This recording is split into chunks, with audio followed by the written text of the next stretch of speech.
Bullying is an awful thing. Sadly, most children are victims at some stage, boys especially. The insults and the punches that the bully throws really hurt. But what hurts worse is the psychological pain that the bully causes. You can't just shrug it off. Victims somehow feel the bullying is justified, as if they deserved it. In a child's logic, the fact that the bully was able to do those things proves that the bully is better than they are. You see, in movies, the good guys prove they're the good guys by winning fights.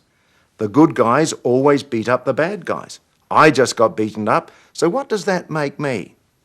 The real pain is coming from their self-talk, not from their bruises.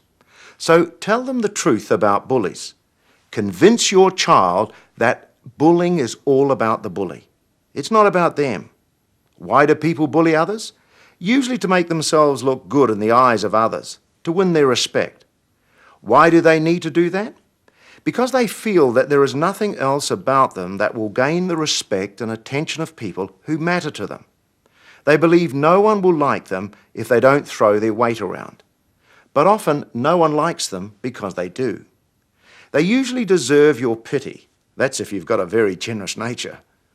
Bullies aren't even all that tough because they usually only pick on those who are smaller than them.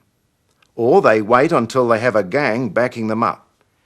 Get your child to see the bully for what he is, often a pathetic, lonely child, or someone with a popularity that is based on very little. All of what I've said is true about psychological bullying, as well as physical bullying. Girls especially can be very cruel with their bullying, especially when they form into groups, into cliques that exclude others. And it may be harder to deal with. Schools often have good policies on physical violence, but they may not be hot on this type of abuse. The best response will lie in your child's skills, the ability to set boundaries, to make other friends, and to have a self-esteem that will enable them to see the bullying for what it is. Your first reaction is probably to go to the school and find the bully and sort them out.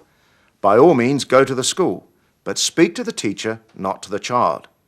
Hopefully, every school by now has got an anti-bullying procedure. They should take you very seriously and will suggest a plan for dealing with a bully. If you're not sure the issue is being dealt with adequately by the teacher, don't feel the least bit hesitant about knocking on the principal's door. It's a serious matter, and every principal worth his salt will want bullying dealt with properly in their school. If the principal doesn't take violence seriously, consider changing schools. Remember, a principal sets the culture for the whole school. Some kids are unfortunately magnets for bullies. It might be their smaller size or something about them that makes them stand out as different. But it's usually more than just that. They develop a wounded response that arouses the cruelest instincts in other children. They give off vibrations that there's a victim in the neighborhood. I suggest that if being bullied is a problem that persists over time, and especially if it persists even when you change schools, that you ask the school to refer you to a specialist counsellor.